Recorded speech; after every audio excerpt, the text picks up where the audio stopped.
Hello, didn't see you there, folks. Welcome back to the program. We've got somebody who's been in academia for a long time. Uh, Lawrence, aka Larry Grossberg. How you doing, bud?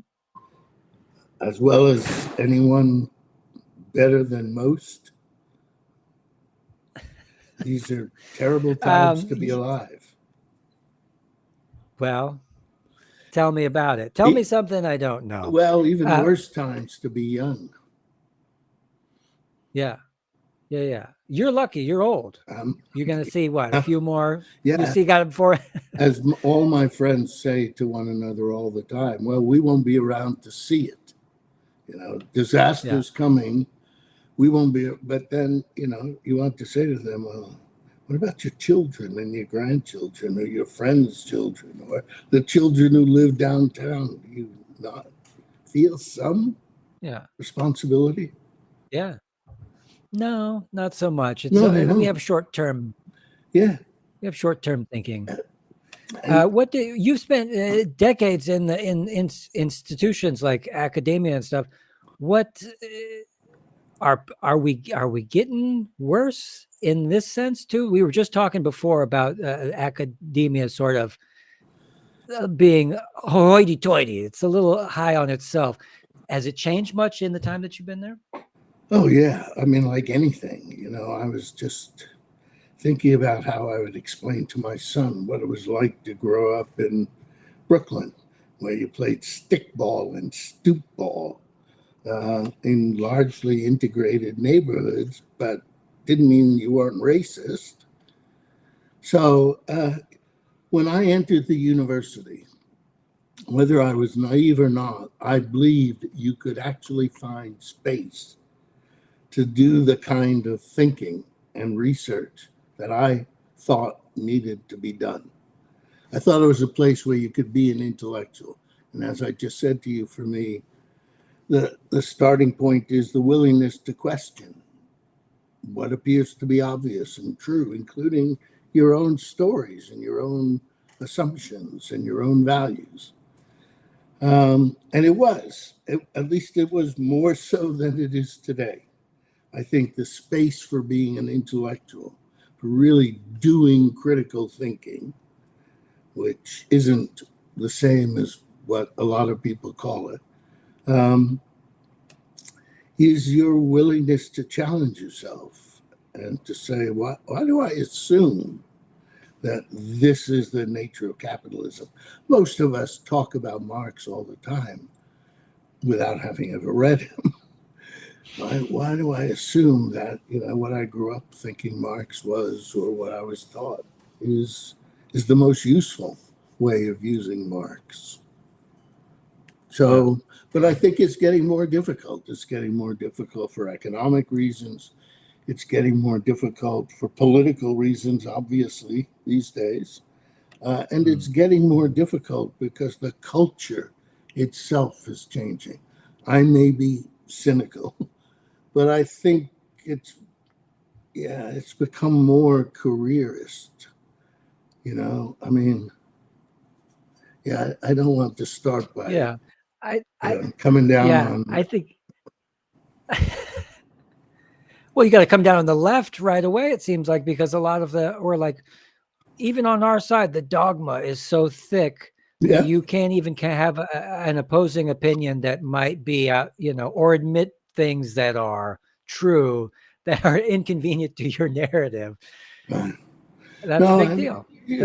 I think that the way in which the left has occupied the university, it hasn't occupied the university, the way it's defined a space for itself.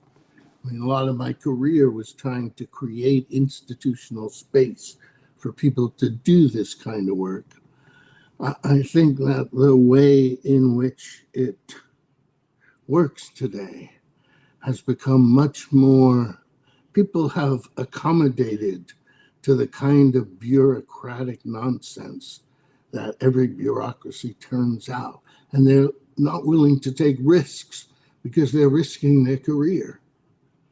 And they brought a certain kind of politics, which has become the most visible academic politics, of the left in the university. And I think some good part of what's being produced as this work is crap. You know, I think it certainly doesn't exhibit real thinking.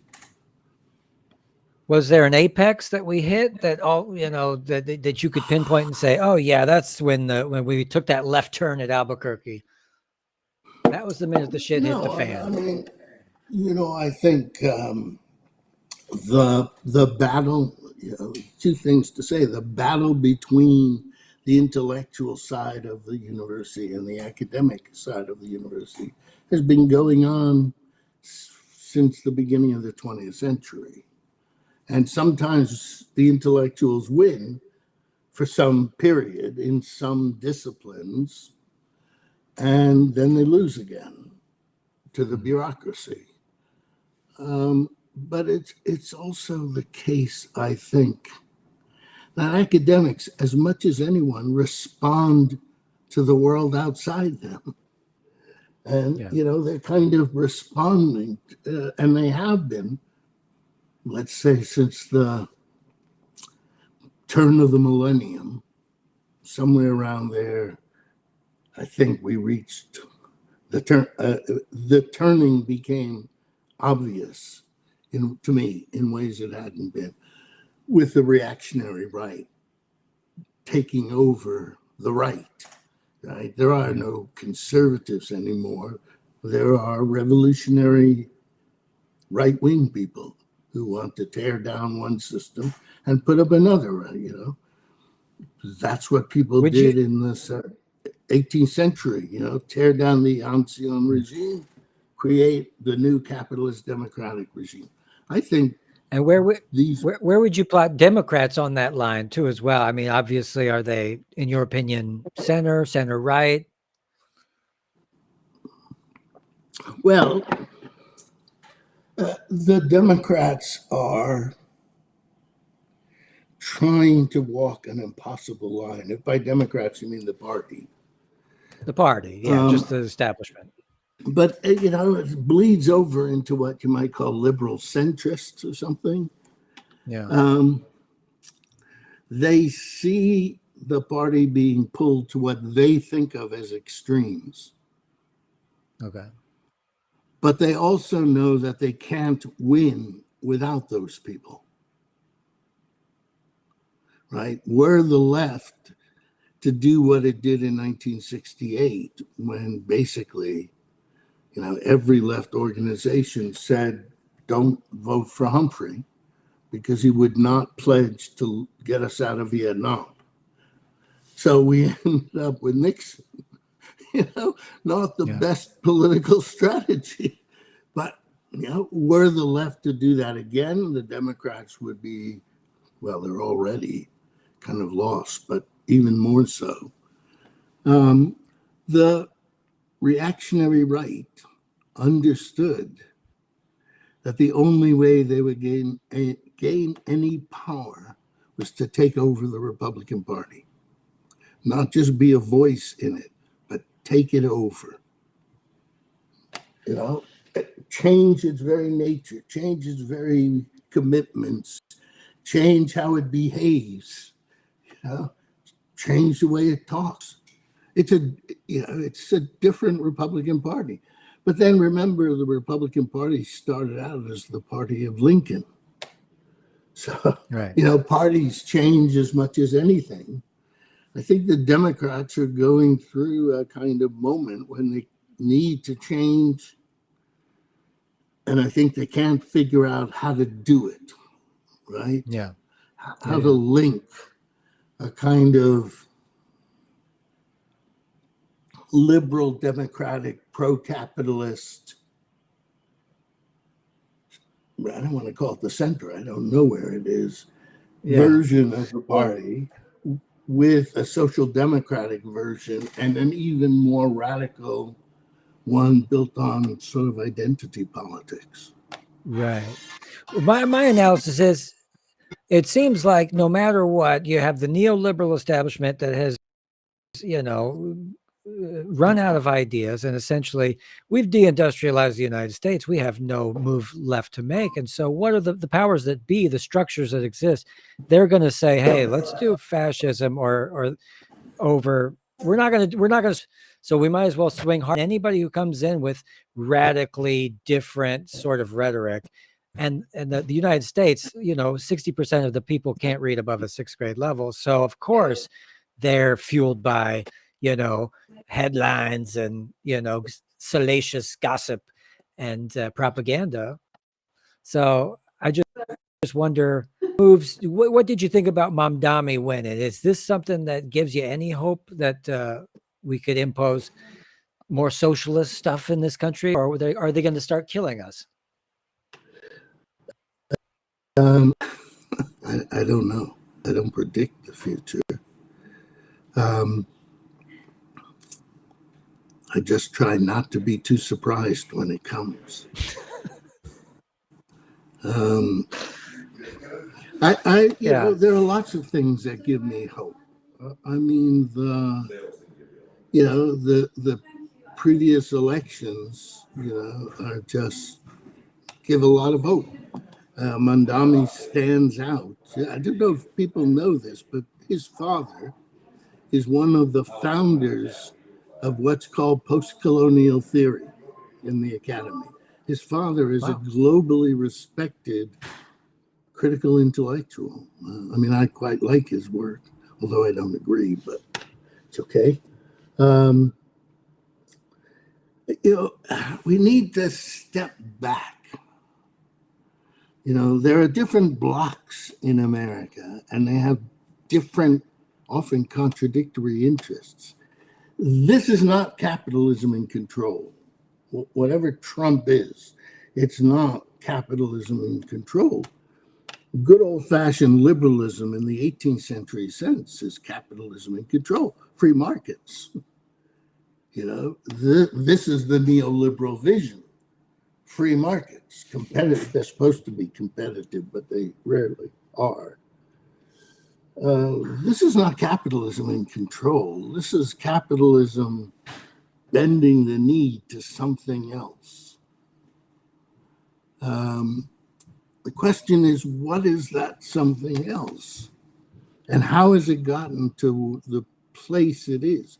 One of the worst things about growing old is that I can look at the arc of the country largely as my own biographical arc. I went to college in the 60s. I'm the classic baby boomer. We had all these great dreams.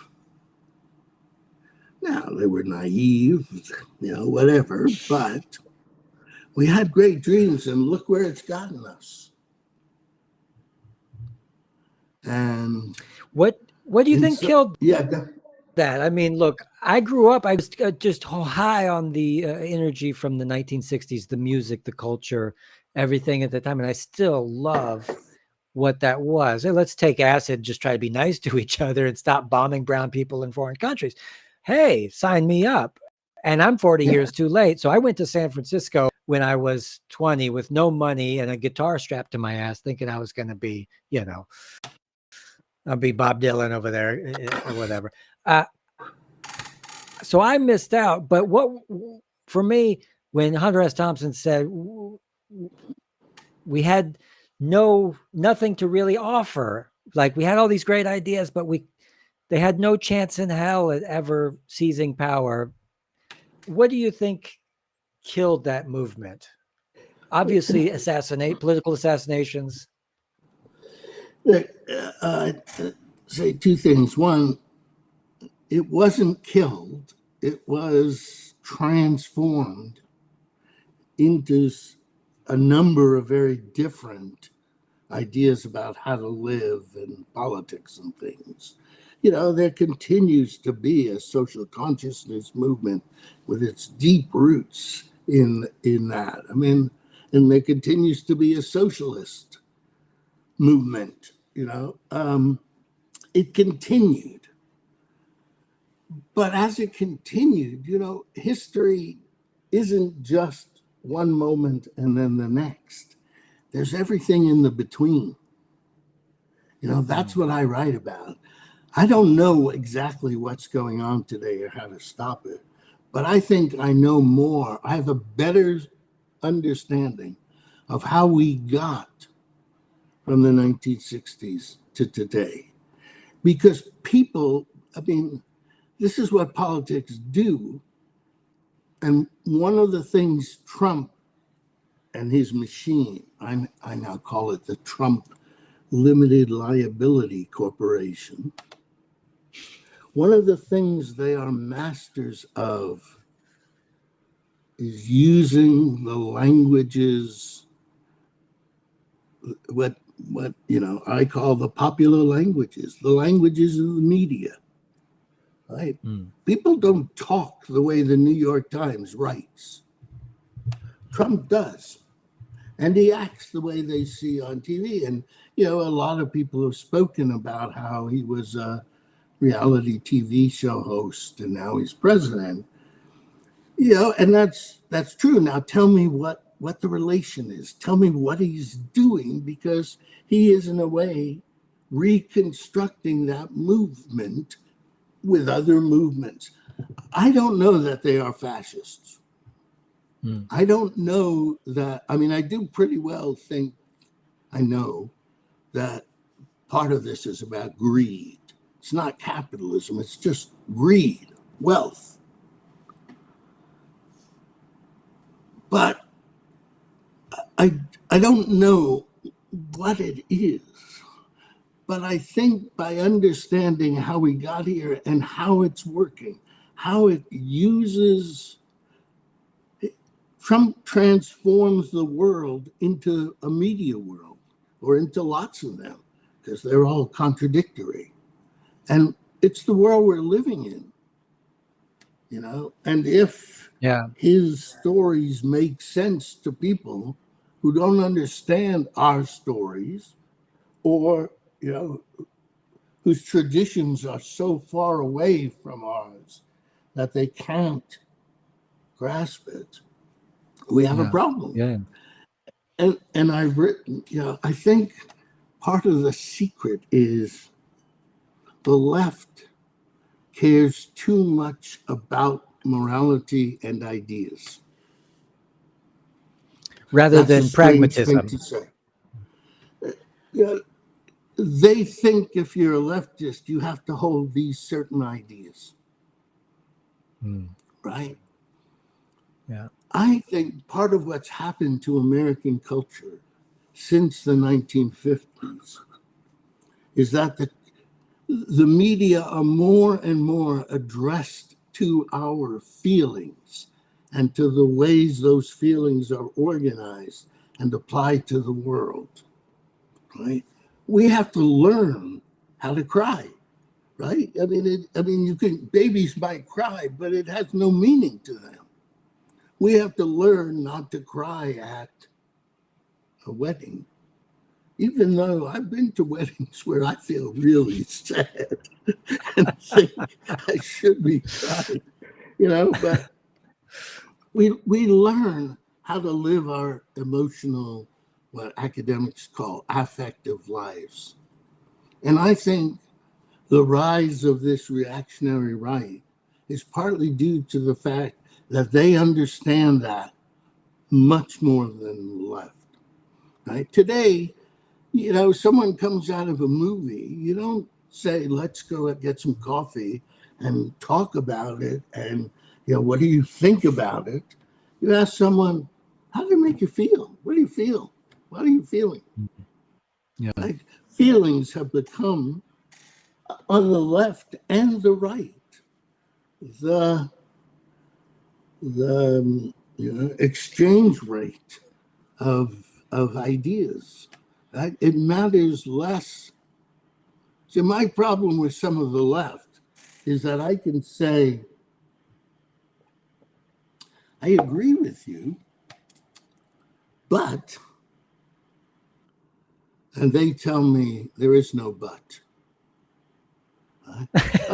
I support the transsexuals. I think it should be there. Yeah. But let's think about what it means politically. Let's think about ways of protecting those people while not giving Let's fodder to let the right. let's exactly. Let's talk about priority, consider percentage. That's like anything but to talk about class. I suppose. I think we're all divided along these lines so masterfully. When reality, we should be saying, "Hey, what's good for everybody?" Which is, I think, the definition of leftism on its own. It's like, what's good for the greater masses, right? To all according to their needs, from all according to their abilities. That's communism. Doesn't say Sounds- to the working classes. It doesn't say to men. It says all. And Yeah. it says, there can be differences. People have different needs. As you were saying, they have different capacities. I'd Yeah. love to be a rock and roll star. I wanted to, when I was obviously in the 60s. I have no musical talent, although I write a ton about music, and rock and roll. I can't make it. No matter what I Yeah. did, I took lessons, nothing. On the other hand, I do have a talent to think in certain ways, and I have something of a talent to talk about how I'm thinking. I chose Well, a both two. reasonable. We're both two guys looking over the fence, and the grass is a bit greener. I've always wanted to do what you do. There's that. I don't think the grass. Well, I usually don't think the grass was greener. Every society sort of tends to look back and say what's the changes are bad. Radio was bad, the phonograph was bad, television was bad, social media is bad, the iPhone makes us all isolated. And then there are the people who think it's the salvation of the world. Social media was supposed to make it for a democratic conversation. Hasn't gone so well. But rather than stop and think, where did we go wrong? I mean, we can't go back. Where did we go wrong so we don't make the same mistake the next time? Well, isn't there's a generational gap always, because even like clockwork, 100 years after the First World War, all the people from those times are dying. And my I've got people on my wife's side. She's German, of course. She's got Nazis in her family. They're 90 years old. They're about to go. So, and then all of a sudden, the rise of the AfD comes back to Germany, and people start scapegoating immigrants again, as if they had completely forgotten. I mean, I think we ebb and flow, right? That progress isn't a linear thing, and that you swing from Victorian times to more laid back times, and then it a little bit more conservative again. Or do you think it is linear? Do you think that we are getting better in some way? I de-evolving in a way, but Um, I think history is not linear. I don't even think time. I think the very nature of time changes from one society to another. I mean, I think that's part of what Trump is doing and is having profound effects. What used to be called short termism, as you used the phrase, right, has been carried to an extreme where it's all about the immediate, so that you never have to worry about the consequences because all there is the present. Now, the present happens to look a lot like certain imaginations of the past. Right? So we're going to pick up all these elements but there is no future, right? The interesting thing about the Trump LLC is they never talk about the future. Right? Make America Great Again is about the totality of their vision. They don't tell us who's an American. They don't tell us what being great would be. Right? The left is always worried about that. And that's part of the conflict. It's partly a conflict over feeling. It's partly a conflict over how we think about time. What we're really saying to the Trump LLC is, don't you care about the consequences? yeah. one of the most frightening things I came across when I was writing about the neoliberals and the rise of a new conservatism in the 80s, I came across this woman who argued that since we could know nothing about the future, citing Hayek, a kind of radical liberalism, deregulate everything, then we should do that. We should deregulate everything because we don't know what the consequences will be. And her example was thalidomide. Thalidomide was a drug given to women. Sorry. A little mine. Hayek, for people that are listening, Hayek was not as bad as Milton Friedman, but on his way to being just, economists are basically just religious zealots that have a set of ideas. The things that they propose aren't necessarily scientific and can be replicated or anything like that. So there's this drug. Go on. And I want to come back to that. The drug was given to pregnant women, and it turns out it caused, at a very high rate, birth defects. So it was banned.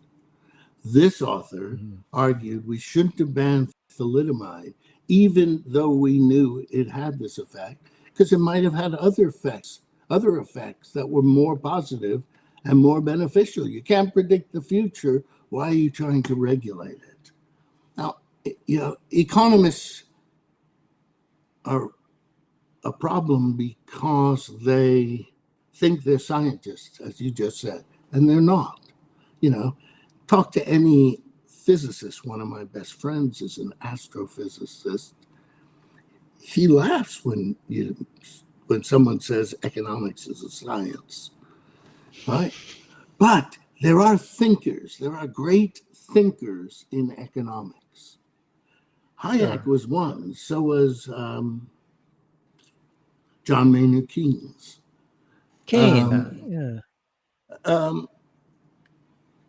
Milton Friedman so misrepresented Hayek. Hayek defends, for example, the government paying for environmental equality. His argument is, if you have one company and it has a river in which it's going to dump its wastes, right? And you have another company which has to pay to have its wastes hauled 1,000 miles, the first company has an unfair advantage. They didn't make the river. They didn't pay for it. So the government has to step in to keep the market competitive. Listen, it's a market argument for environmental regulation. It's brilliant. I don't know that it works in the end, but it's a brilliant. It's not my cup of tea, but it. And they do that today to some extent, where they say, "Well, we're going to do the climate change, but just let us do some more capitalism, and we swear we'll figure it all out." You end up with green capitalism. Yeah. I always knew it was green. It was about the money. Yeah.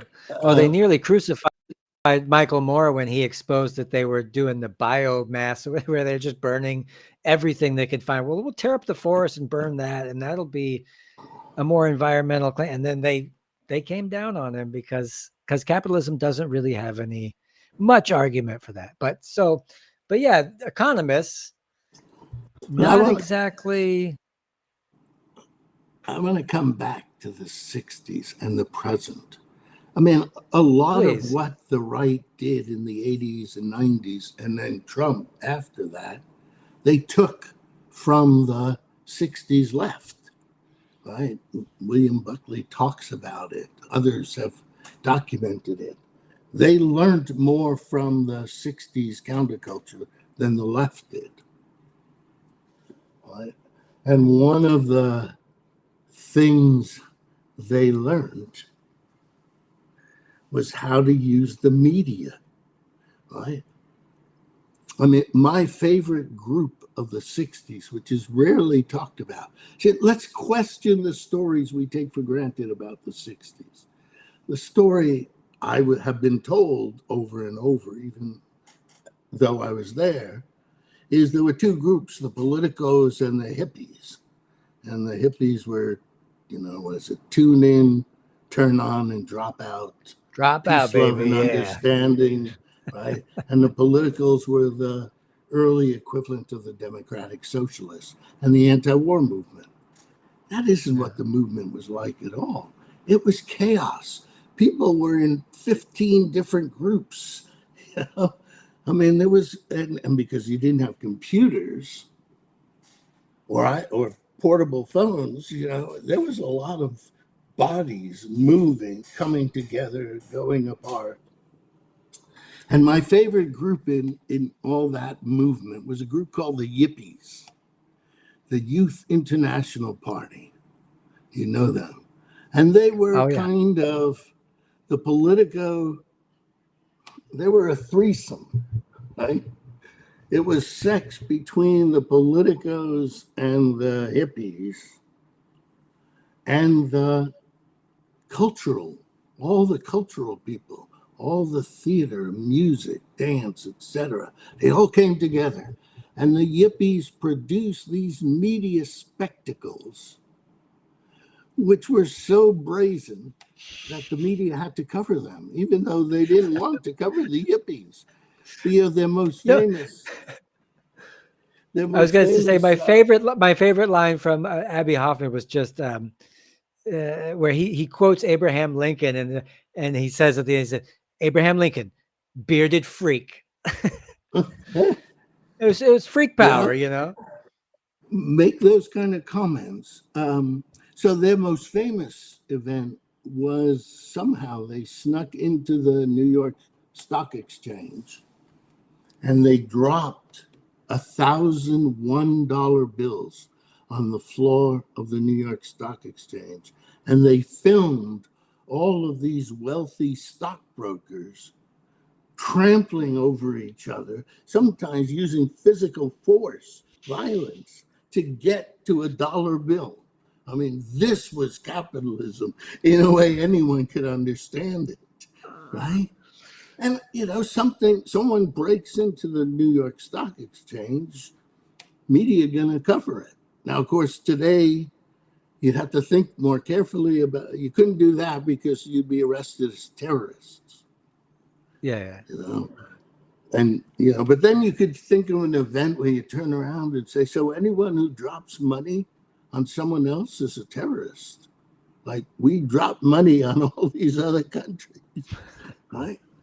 I mean, I think part of what, it comes back to where you began, I think part of why the movement, the opposition, is not more successful is because we're not reaching out to people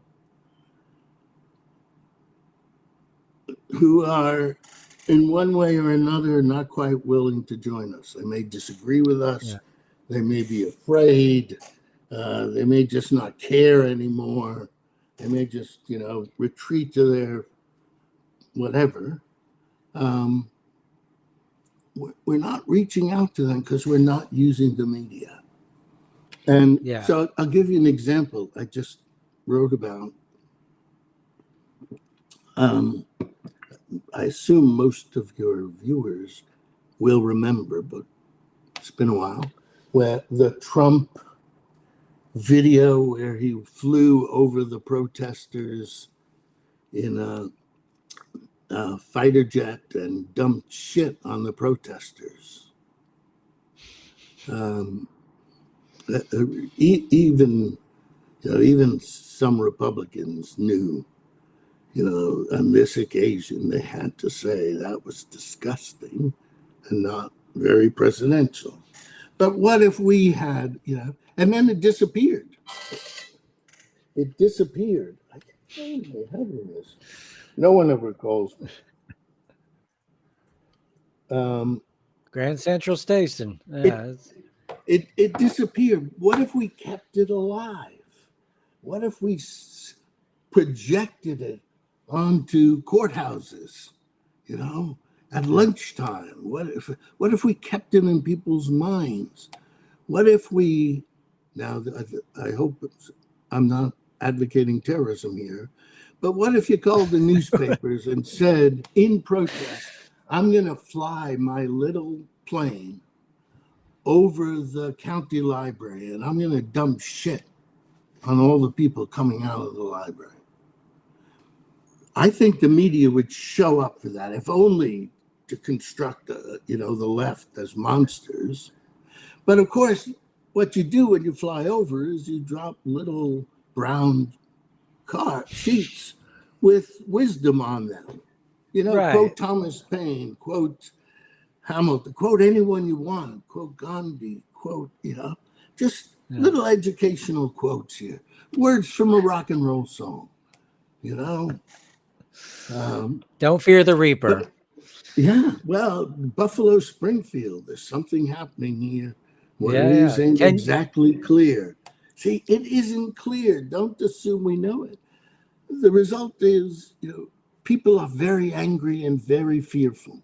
And I understand that. Yeah. I feel it. Yeah. But that isn't going to win. Have you gotten into in your studies, one of the things I think is the crux that we can't get a foothold is, one of them is that the left are virtuous by nature and can't stoop to that level which the right can easily stoop to because they're, willing to go there. What about individuality? I think that there's a hyper individuality that keeps, and even in the 60s, I knew that, groups fractured off from one another, and it was, should we do Black liberation or should we do environmental liberation? And the intersectionality of it was hard. And I said, don't worry about, also, I was going to tell you, don't worry about being terrorists. We had Bill Ayers on the program. we love all that kind of shit.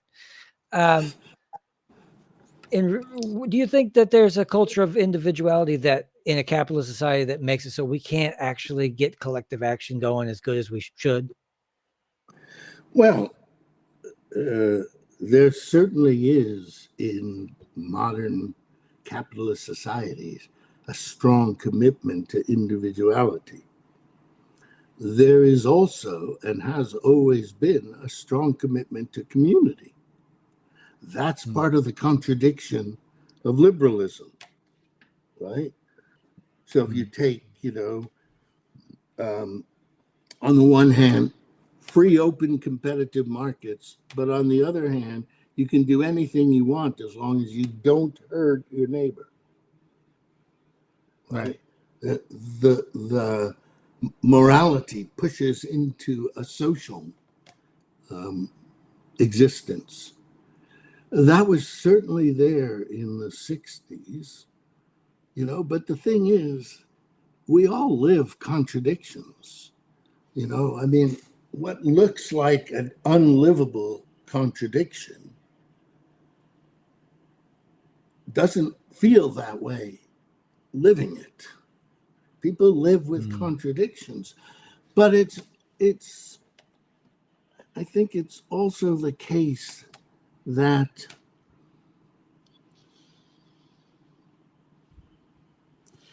there has been a change in the relationship. I would describe it by saying that individualism has, over the past 50 years, become more and more narcissistic. Yeah. Right? And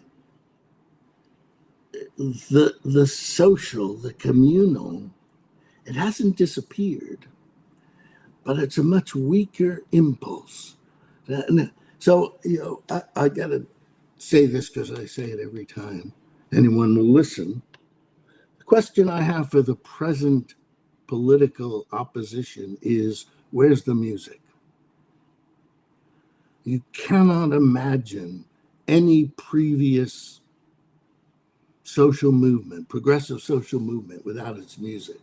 The unions had their music. Now we're talking. The black civil rights and black power had their music. Gil Scott Heron. Thank you very much. Where's the music today? My son, Man. You're touching on something that very much so bothers me as well. I have my playlist is full of 10 years after Jill Scott Heron, the apartheid songs from South Africa. Give Me Hope, Joanna. I love this song. Where you're right. Where is the music? Where has it gone, Larry? well, the problem is there's lots of great music. If you look at the music, associated with the 60s and 70s, most of it wasn't very political. Some of it, like some of the Grateful Dead songs, were noticeably un-PC. But it didn't matter because the music was part of this network, chaos of people, institutions, movements, styles, but the music was the glue that held it together. It was because it is so personal, and in part because it's so personal and so social. And it is explicitly addressed to feelings. When I taught rock and roll, I had a lot of problems teaching certain kinds of music. And my students kept pointing out to me that even though I said they shouldn't, I was listening to the lyrics.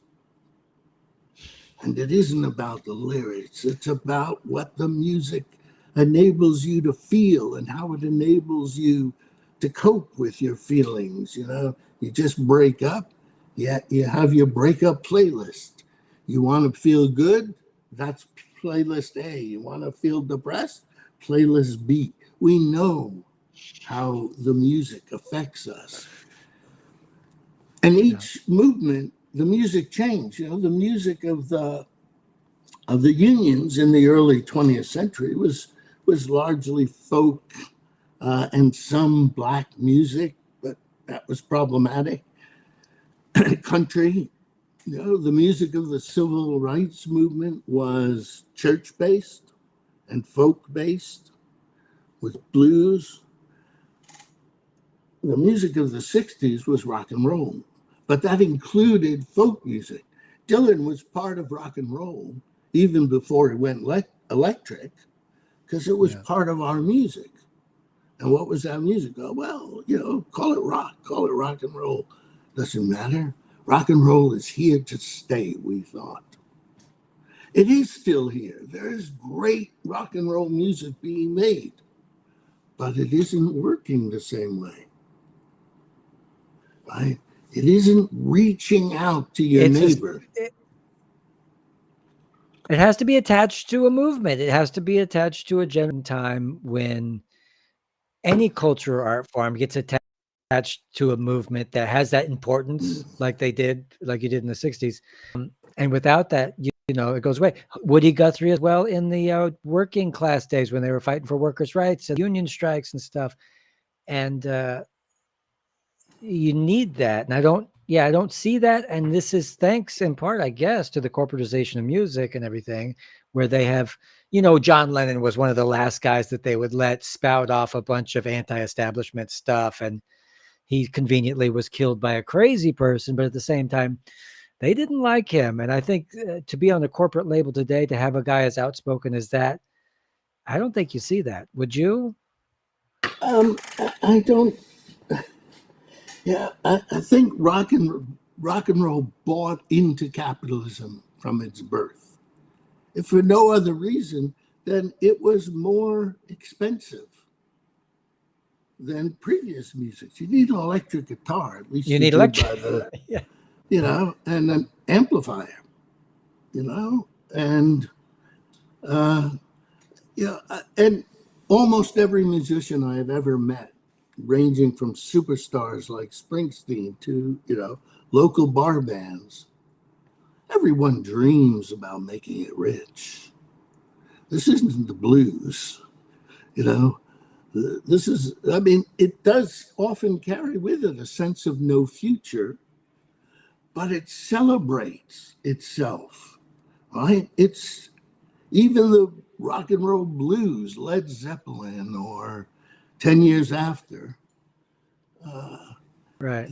They kind of transform. They play between anger and fear and oppression and energy, celebration, joy, dancing.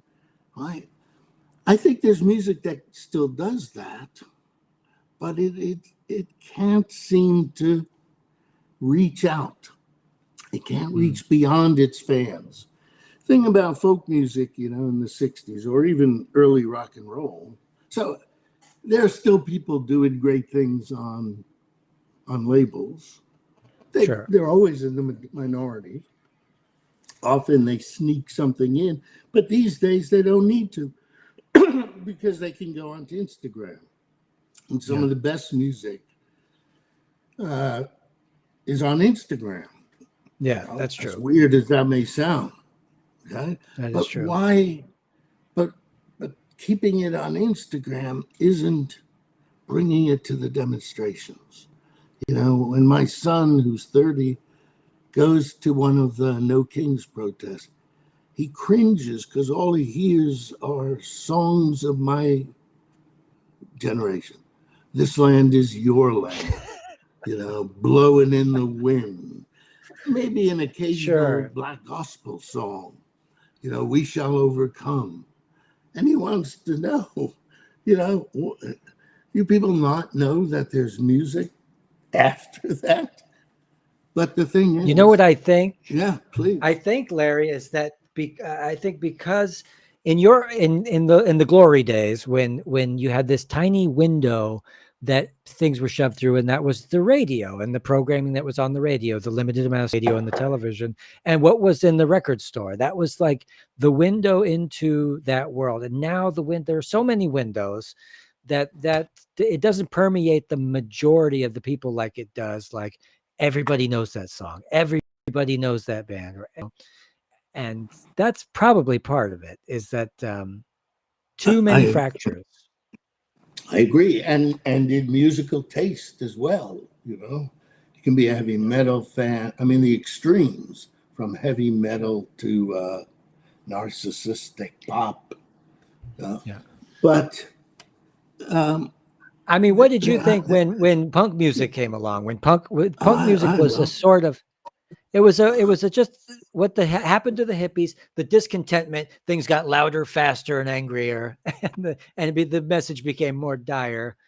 And yeah, I enjoyed it. I think of punk as an interesting moment because it's the opposite of today.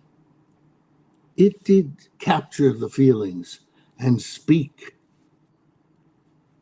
to people, and over time, as hardcore punk became the Police or became Joy Division or whatever, its audience spread.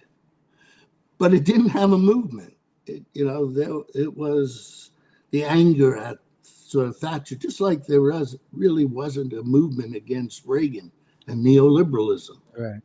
Right? Were they disenfranchised to a point where they were nihilistic, or really the hippies had their hands on the wheels because the institutions at the time were still democratic and they could still whatever. A lot of them were students that were. Is that? I think the punks were kind of lobotomized a little bit. Well, they were angry and depressed. They thought the world was ending. Good friend of mine, who a famous sort of writer, Dick Hebditch, he used the image of England going down the toilet. That was in 1980. Yeah. They felt the same way we do, and they thought they had evidence for it. Just as we in the 60s thought this was the end of the world, but because we had the nuclear bomb and we had crazy people with their finger, right? And we had all these crises, over race and gender. And we thought it was the end of the world. In fact, think about Barry Maguire's song, "Don't You Think We're Living on the Eve of Destruction?" Eve of Destruction. 1965. they thought they were living on the eve of destruction. And think of all the hate there is in Red China, Yeah. and then take a look around at Selma, Alabama. Now, why can't there be music that everyone can sing? I know this sounds silly, but if you're at a rally with 10,000 people, it's hard not to feel like lonely in a crowd. Yeah. But the music brought you together. It's like a wave, that captures your feelings, that speaks for you and speaks ahead of you, and you were bound together. It doesn't have to be music everyone liked. It has to be music you can teach someone, like you could teach someone Imagine. But, people had to learn how to sing This Land Is Your Land. There were at rallies, I remember Pete Seeger concerts in which he would sing old Union songs, and he would have to teach the audience how to sing it. Right? He would have fun with it, teaching. I would love that. Yeah. And then he would go in between each verse. He would say the verse before it would come up, and so that they knew. Yeah. And then they would all sing it. And the next time they brought it to whatever next concert or meeting they went to. There doesn't seem to be music that can do that. And I don't know why. I will say to the credit of the artist known as Macklemore, this fella, he had a hit song about a thrift store, I think, and he became a pop star. I stopped following you. I listen to everything from the 20th century. I can't help it. But he came out and then he did this song. It was pro-Palestine. It was really nice. He did a good job. He brought a lot of energy, and I listened to that song, and it gives me the same feeling. It's on my very special playlist that I go shadow boxing to. I think there's music that one can do it with, but I don't know why we're unwilling. Maybe we're unwilling to feel that unity in anything but the terms of anger and fear. We're so angry. We're so afraid. What the counterculture had was, yes, we are angry and afraid, and we dream of and try to live a better life, a different life, right? It may be foolish. We try to repair the world. We try to make our lives better. That's okay. I'd love to change the world, but I just don't know how. So I leave it up to you. I think that too, that the militarization of the police and everything today, where people in the 60s, maybe it wasn't that bad yet, or maybe they thought they had a chance on being truly free. But now I think people are in complete denial about how unfree they really are and don't want to talk about it. Again, Lenin's famous argument, Lenin, the great Russian communist, his argument that there's a time when quantitative change becomes qualitative. We have to think about that, because I know that today, for very good reasons, people are afraid. They're afraid of what they say. They're afraid of how they act. And they're certainly afraid of being on the receiving end of irrational police violence. ICE is really scary. Okay, I grant that. But, back in 1967, my brother and I were trampled by horses, police horses. No shit. We got tear gassed all the time. Cops it wasn't just black people who were getting the shit beat out of them by cops. It was also young people, or it was Jews getting beat up by anti-Semites, or Arabs getting beat up by Jews. Violence was everywhere, but it has gotten so quantitatively more with school shootings and terrorism and that it feels different, but we should always remember that it felt different in the 60s. Yeah. It felt like, yes, we knew other, there had been other moments when the police were used. We weren't ignorant. We knew that the police came out against strikers, Yeah. workers, union activists. But our violence, our fear, our anger is different. It's real. You know, they may have Yeah. thought they lived on the end of the world, but we are. And you But we're did not. live, you lived through your own. I mean, they came to Ohio, they shot these kids, and that signified a lot. And then Martin Luther King, boom, dead. Malcolm X, boom, dead. RFK, or no, JFK Jr. Or no, which one was he? RFK Sr. Yes, That's Robert. right. Sorry. Um, Okay, I get they confused killed. too. Hey, Yeah, man, I'm getting old. I, I, but don't focus on the assassinations because that's what the media are doing. Question it. This is how they're representing it. The violence, what they didn't represent was the violence of everyday life. You know, people starving, people living homeless, uh, people being raped or beaten up or robbed on the streets. They didn't see that the problem wasn't these assassinations. Assassinations have happened for a long time. The problem was the level of violence, which I think society had decided to accept. And now it's going back to levels of violence, you know, let people starve. They don't need food stamps, you know, doesn't matter if we put people out of work for, enough time that they no longer have funds to feed right. themselves, house. I mean, the levels of violence are phenomenal.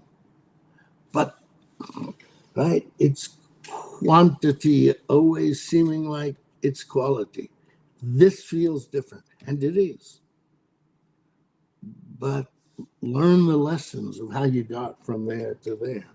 ICE is the most terrifying. Well, no, the most terrifying moment I had with police when I went to Turkey and got off the plane in Istanbul. Okay. And it was a cheap flight, so all the people on it were Turkish or Greek or something. I mean, there were goats on the plane. People brought their goats onto the plane. Okay. Right? That was the kind of plane it was. And we get off with, Service goat. yeah, we get off the plane. It must have been 19, when was it? Like 90? No. Yeah, 85. We get off the plane, and it turns out that there happened to be a uniform, as it were, for the anti-government left, which the government had constructed as terrorists. I was wearing the uniform, So black you just t-shirt, black leather jacket, okay. black jeans, And so I get off the plane, and 100 armed soldiers point their guns directly at me. Well, I asked my girlfriend, what the fuck? And she said, "Oh, that's right. You look like a terrorist." Really? It's a terrorist look. Oh. But after that, ICE is the most frightening personal Yeah. sort of Yeah. sense of it. I mean, Um, this is a frightening thing. Very Gestapo-esque what's going on. And yeah, terrorists like to wear black because it's slimming, it's I not guess. But Gestapo. Gestapo calls up images. I'm a cynic. Um, Di- if they were please. Gestapo, they'd just pull people out and shoot them on the street. That's true. That's what the Gestapo did, right? It didn't pretend to care about whether you were an immigrant. It Even just said even at the beginning, or did it intensify? Did they it oh, we're very just gonna quickly. yeah. It became that Yeah. very quickly, and maybe ICE will become that too. But until it I'm seeing does, these videos I'm seeing, Larry, they're scary. There's some scary they videos are. out there. They are really scary. And, I mean, we have to figure out.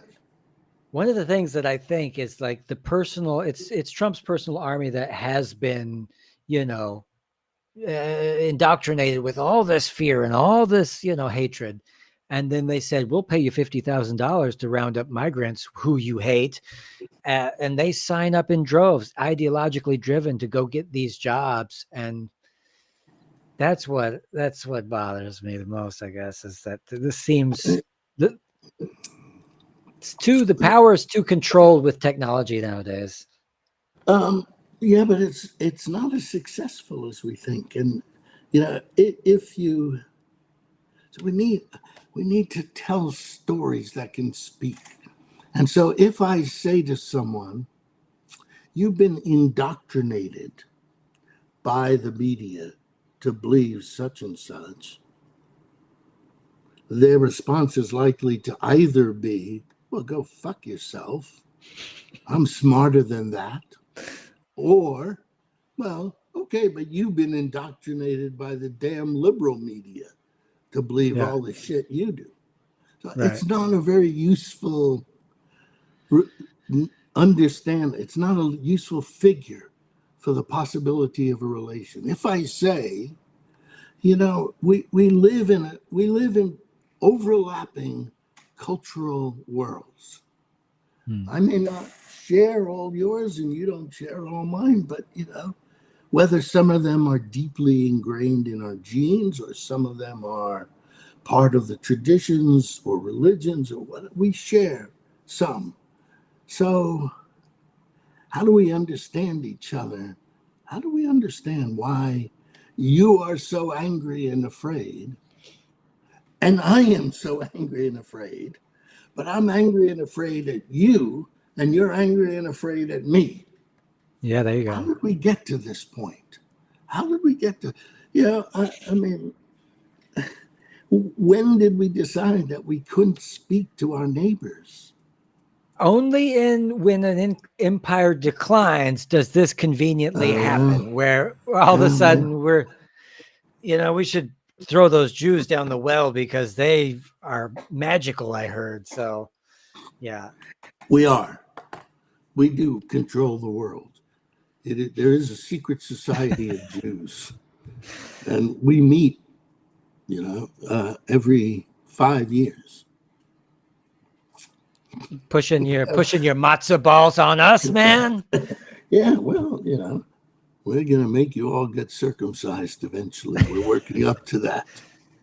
I'm for the funny hats. Any religion, all the religions have their funny hats. You guys probably have the best funny hats.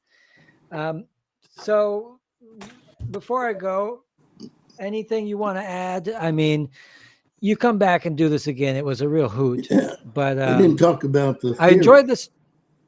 I didn't even get it to chance. I tell you what, you come back, we'll do it again in a few weeks, and we'll actually ask the questions that I plan to ask you about your books and about all this other wonderful stuff you do. Yeah. And maybe we'll exchange more stories because I have stories also about police in Mexico. That was one of the most fun, was the police in Mexico. Nice guys, but really just, they pull you over in Mexico and they'll search your car. And if they'll see the mug in the center console, they'll smell it and they say, "Are you drinking?" And I said, "No, I swear I wouldn't drink and drive." And they'd say, "Well, you want to go down and get you a beer at the bodega because while you're driving, you got to have a beer." I go, "Okay, thanks for that."